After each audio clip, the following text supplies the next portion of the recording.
మిత్రులారా, రాఘవ్ చెడ్డా రాఘవ్ చెడ్డా ఎంత పని చేసావురా బిడ్డ అని చెప్పేసి అందరూ గుండెలు బాదుకుంటున్నారు. ఎవరు? లౌకికవాదులు, ప్రజాస్వామికవాదులు. ఇంకా ఈ దేశంలో యువకులు ఉన్నారు. ఆ యువకులు ఈ దేశాన్ని ఏదో బాగు చేస్తారని చెప్పి ఆశ పెట్టుకున్నటువంటి వాళ్ళు, కలలు కన్నటువంటి వాళ్ళు రాఘవ్ చెడ్డా లాంటి యువకులను చూసి ఆహా, తప్పనిసరిగా ఇలాంటి యువకులు కదా మనకు కావాలని చెప్పేసి కలలు కన్నటువంటి వాళ్ళు ఇప్పుడు రాఘవ్ చెడ్డాని చూసి అరే రే రే నాయన ఎంత పని చేసేవరా అని. ఏమిటి రాఘవ్ చెడ్డా పార్టీ మారడం తప్ప అంటే తప్పు కాదు. రాజకీయాలు ఉండొచ్చు, రాజకీయాలు వదిలేసిపోవచ్చు. కానీ ఏ పార్టీ అయితే నిరక్షరాస్యుల పార్టీ, గోండాల పార్టీ అన్నాడు బీజేపీని, అలాగే బీజేపీ పార్టీ ప్రతిపక్షంలో ఉన్న నాయకుల్ని ఈడీ పేరు మీద, ఇన్కమ్ ట్యాక్స్ పేరు మీద, సిబిఐ పేరు మీద తరిమి తరిమి తరిమి తరిమి మీరు మా పార్టీలోకి వస్తే పరిశుద్ధులుగా బతుకుతారు లేదా జైల్లో ఉంటారని చెప్పి బెదిరిస్తున్నారని చెప్పేసి చెప్పినటువంటి రాఘవ్ చెడ్డా బీజేపీ గురించి.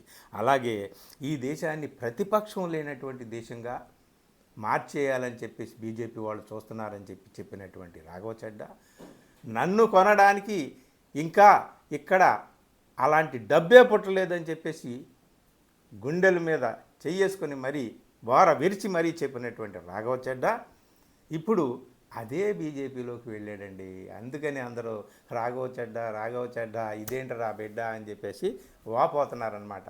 మరి అందమైనటువంటి యువకులు, అందమైనటువంటి మాటలు చెప్పేటటువంటి యువకులు, ఇంత చక్కగా ప్రజలందరినీ కూడా ఆకట్టుకునే ప్రసంగాలు చేసేటటువంటి యువకులు, సమస్యల మీద మాట్లాడేటటువంటి యువకులు, వీడురా యువకుడు అని చెప్పేసి అందరూ కూడా ఆశపడ్డామే రాఘవ్ చెడ్డాను చూసి మొన్న రాజ్యసభలో. ఇదేంటి, తనతో పాటు మరో ఆరుగురిని తీసుకుని వెళ్తే మన పదవులు కూడా భద్రంగా కాపాడపడతాయని చెప్పేసి గొప్పగా స్కెచ్ గీసి రాజ్యాంగంలో పెట్టినటువంటి యాంటీ డిఫెక్షన్ లాలో ఉన్నటువంటి క్లాజ్ని అన్నిటినీ వాడుకునేటట్టుగా పెద్ద ఒక షడ్యంత్రం అంటామే అట్లాంటిది రచించి ప్లాన్ ప్రకారం పార్టీ మారాడండి. మరి ఏ యువకులను చూసి, ఏ యువకుల మాటలను చూసి, ఏ యువకుల ప్రసంగాలను చూసి మనం మోసపోవాలి లేదా ఆశపడాలి?